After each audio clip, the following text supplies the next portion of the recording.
Hey everyone, Ryan here, and this is my review of the LEGO Lord of the Rings set number 79006, the Council of Elrond. With 243 pieces, this one originally retailed for just 30 bucks, but of course, with the hype around the new show and all that jazz, this set will set you back about $120 sealed in the box in 2022. Boxes for LEGO Lord of the Rings, just the art on it is so beautiful. I really love the style that they went with kind of these papers on the back of the box showing all the different parts of the set, and this one is no exception. So beautiful back of the box. Let's open it.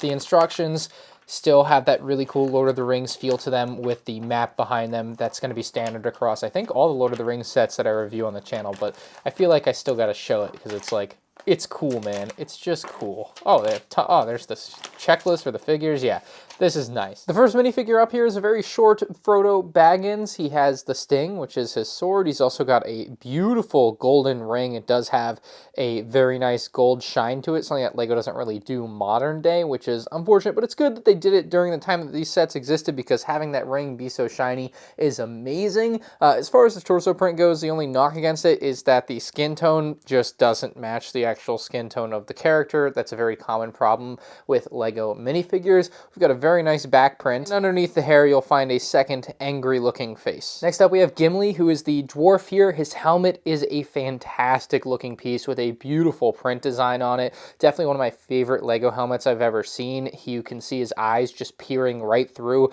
and he's got a great braided beard mold. It is two separate pieces, so you can actually remove the helmet from the beard, and within there you can see that he does have a double-sided face print. Moving the head up far enough to see that double-sided face print, you can see that it's almost utterly useless to have two faces on a guy like this, especially because he's got that beard that covers it up most of the time. The main difference really is going to be in the eyebrows and like expression up there, and that's where you really get the benefit of having two expressions, but to me it still feels kind of unnecessary. The torso is on a very beautiful maroon red color and has lots of detail, but then again, that detail is typically covered up by the beard, so it's not something you'll see too much of. Elrond is another gorgeous Lord of the Rings minifigure included in this set. He does have a rubberized mold for the head hairpiece there. It does have the ears kind of painted on, and then you've got a beautiful flow to the hair at the back. You can see the red side of the cape, and on the inside, if you notice, it's a bit more of an orangish tone. So it's a double-sided cape, beautiful hairpiece, got a great face print, and you can see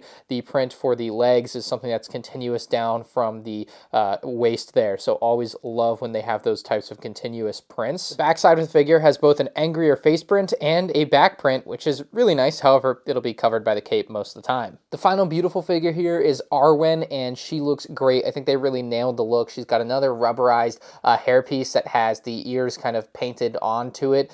You can see it's rubberized, so you don't have to worry about it snapping either. It is a different piece than what they used for Elrond, ever so slightly, with just kind of a different flow to the hair, and the hair flowing down the front is a little bit tighter on this one. I think it's wider on Elrond, but you can see the torso print is beautiful. The color for the skin on the top of the chest there is close, but no cigar still a bit off-putting to me. And then she does have a back print, but you can see right now it's covered by the hair. Removing that, you'll see another facial expression and a really good back print, but it's just always going to be covered, so you're really never going to see it.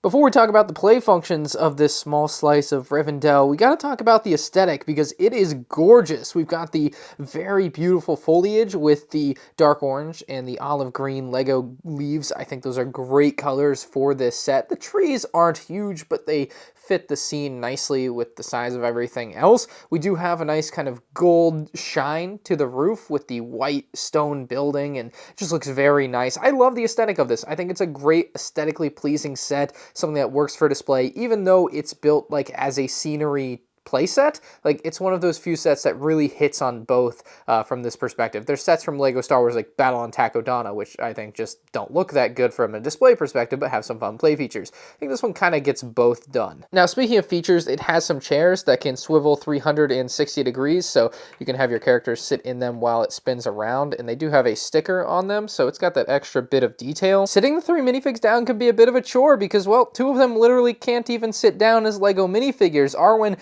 has has the big dress piece, so she can't actually sit down. Gimli suffers from the same issue because the mid-legs hadn't yet been introduced, and Elrond has the cape in the way, which really doesn't have a slot in the back for it to fit into, so he can't really sit down either. So the seats are really nice, but they're not actually as good as they should be, given that none of the characters can actually sit down. Of course, the story behind this set is that Frodo comes along up the steps here, takes a stand here on the platform, and then gives them the ring, and then with the ring there, Gimli is supposed to be hitting the ring, and then in hitting the ring, the Eye of Sauron is revealed. So of course, actually hitting it does nothing, but if you push down on this panel here, the Eye of Sauron is actually hidden underneath the table. So it's a really cool sticker detail that's down there. It looks really awesome. It's quite a function, very nicely hidden underneath.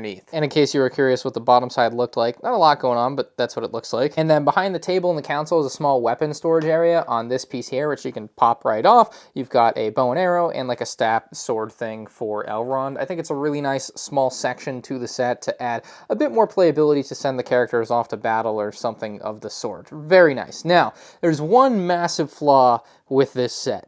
Make no mistake, I love the look of the roof. However, LEGO's quality really shows here as very poor. We have these golden cheese slopes, and one of them literally snapped in half. Twice. So the night after I had built this, I was laying in bed and I just hear a little thing snap and fall down, and what do you know? It's the other half of the cheese slope on the table. It had snapped in half, but that's actually the second cheese slope I had put on there. I grabbed the extra piece and replaced it. The first one I had on there snapped too. So it happened twice with two separate pieces, and then again, the other cheese slope right above it has a crack down the middle that is definitely showing and could burst at any moment. So that is a huge problem with the quality of this set, something that is really unfortunate, and LEGO's probably not going to be replacing for me 10 years later. It's a really nice roof, but there's honestly not too much I can do about something like that. I mean, it just looks ugly when the cheese slope is snapped in half.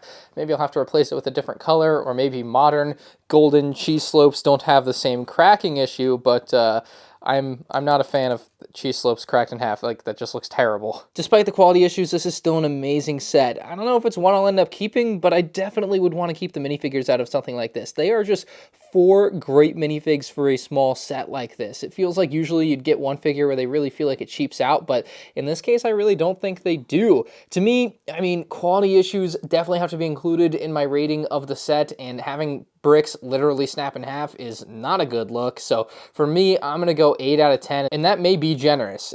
Bricks snapping in half is not an advertised feature of the set, but the actual play feature is fun, and the scene that it represents is very well represented. So let me know what you think about this one in the comment section below, and you can check out more Lord of the Rings LEGO set reviews on the end screen now.